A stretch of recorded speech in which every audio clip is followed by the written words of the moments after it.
Hello and welcome to the business programme. I'm Liz Hay and on today's show I'm interviewing my special guest Richard Fitton, Director at Fitton Co Chartered Certified Accountants based in Hebden Bridge in the Calderdale Valley.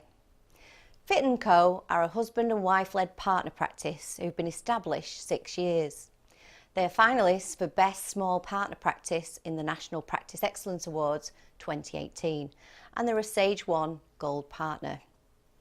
Richard has been practicing accountant for 31 years and I'm especially interested in talking to him about the government's Making Tax Digital for Business scheme and its implications for companies.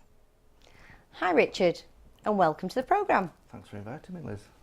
Can you begin by positioning yourselves as an accountancy and tax practice and describe how you like to work with clients? Yeah, sure.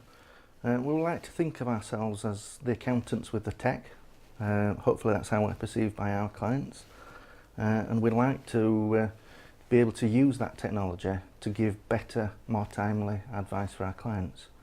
So using that technology we can actually dive into the client's accounts and see their live data and give more timely advice, which is far better than just sort of seeing them after their year end has gone by. If we can help point them in the right direction right mid-year, then that can save a lot of businesses a lot of money. And do you have a particular target market, Richard? We do. We have a lot of clients that tend to deal with metal or are in the construction game. The ones that deal with metal, from steel erectors to fabricating companies, and the construction clients are really because we can offer a full service to them, be it from accounts, VAT, payroll, all the usual sort of things, but also specific things such as CIS tax and dealing with that side of things for them. So all that they need to do is raise their sales invoices and we can deal with all the rest for them. Now, as a firm, you like to be at the forefront of technology. That's right. When it comes to your own business models and also with your service provision. But what's one of the biggest projects that you're working on currently and how does that affect businesses? Well, at the moment we are in the process of going totally cloud ourselves, and we thought that if we're asking clients to interact with the cloud that we should also do that. And one of the advantages there is that actually allows us to scale better. So we're not actually using our servers, we're using other people's servers, and it's totally scalable. So X amount per month per employee, rather than having to spend so many £1,000s on your own internal servers. And the security aspects of those are a lot better as well. These bigger companies who host all of your information can put far bigger security in place than we could ever hope to do, really. And now you're migrating both your brand new clients and those existing clients onto the cloud then, Richard? Yeah, I mean all of our internal accounts data from our client folder systems and everything is now on the cloud from our internal systems. What we're trying to do is get a lot of the clients to also put their own internal accounting systems onto the online accounting systems that we provide. And again, as I say, it's really just so that we can have instant access to their live data, which just really does speed up the advice that we can offer to them. Do you favour any particular software providers based on your experience? Yeah, I mean we've always been predominantly a Sage-based accountancy firm, so we've moved from predominantly desktop Sage to the online Sage in the cloud, really, Sage Business Cloud. And in conjunction with that, we also use a system called Receipt Bank, which actually helps you process your purchase invoices in an electronic format, and it actually embeds it into the Sage package. So that enables us to effectively drill down on the transactions, and up pops an image of the purchase invoice. So long gone are the days now where a client brings their books into us. We can actually just log onto the system, interrogate the information, and if we're needing to, we can drill down further, and it pops an image of the purchase invoice, so there's none of this bringing it in.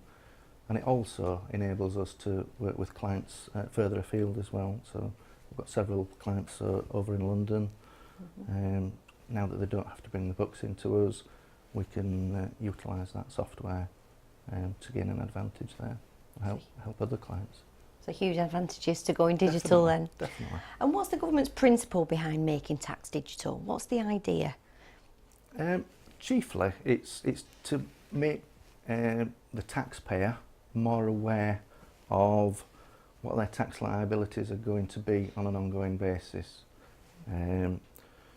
It's also bringing things more into line rather than paper-based accounting and that sort of thing, and using spreadsheets.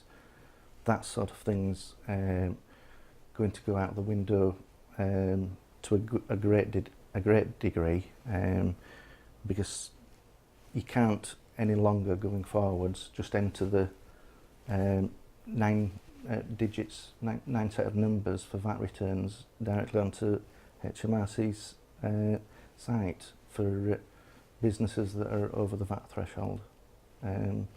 So it's all moving towards more of an electronic sort of era in terms of data collection, more autonomous, less use of individuals at HMRC, and keeping costs down that way. And what's the key deadline, Richard, for making tax digital, and how should a good accountancy firm be communicating this deadline to clients? The key deadline for VAT registered businesses over the registration threshold is April 2019. That's the point where this making tax digital for VAT comes in. And what that means is that you've got to use some form of electronic software to submit your VAT returns by. So what we've been doing as a firm is analysing our client database out into zones of clients who are already on this sort of system that are compliant with it, and clients who use Excel, or clients that use manual records even. And then we're as they're coming in to sign, like, this time's accounts this time around, we're showing them the new software and seeing if that's a good fit for them. And presumably there are penalties for non-compliance with the deadline? With HMRC there's always penalties for non-compliance. So yes, the penalty regime is all under review currently. So current VAT returns, if you are late, they go on a staggered scale depending on how many times you've been late in a 12-month period. And it can be up to 15% of the VAT liability for that quarter currently. What they are going to roll towards is more of a points-based system. So the more times that you're late, then the penalties will then kick in.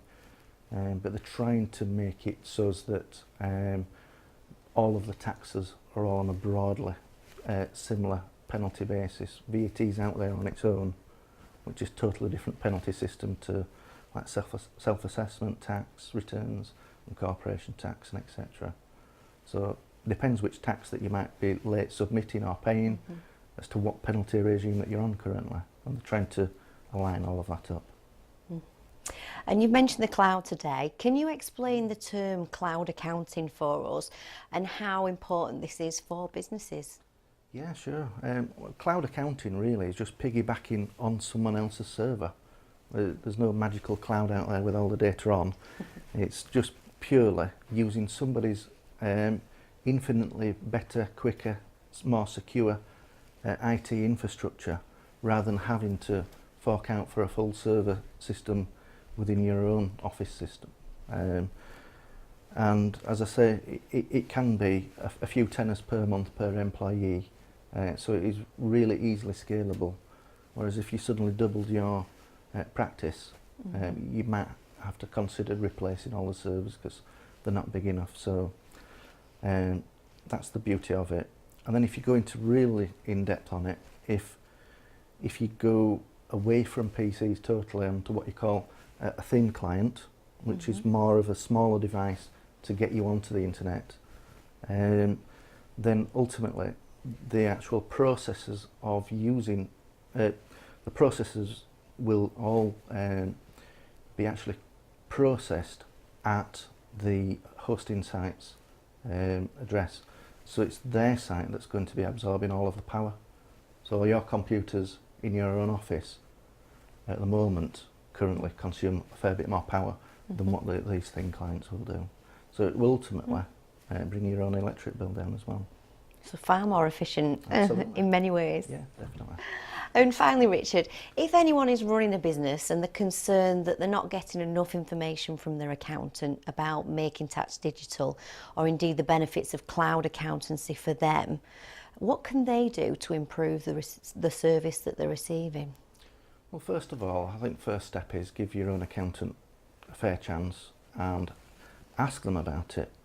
Ask them what that their processes are in place. Have they got some provision for making tax digital? If not, then that's quite possibly the time to have another look around and contact a firm such as ourselves, who already have active clients using these systems, and they've got the experience, because we're trying to bring clients in from the beginning of their accounting year rather than all of them at April 2019. When there'll be a mad rush to get on that bandwagon. So talk to your accountant, and if you don't get any joy with that, then perhaps shop around. That's right, yeah. Great.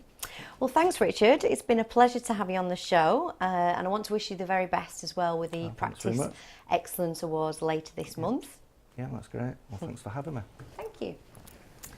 Now, that's all we have time for on today's show, but do join us again next time on the Business Programme.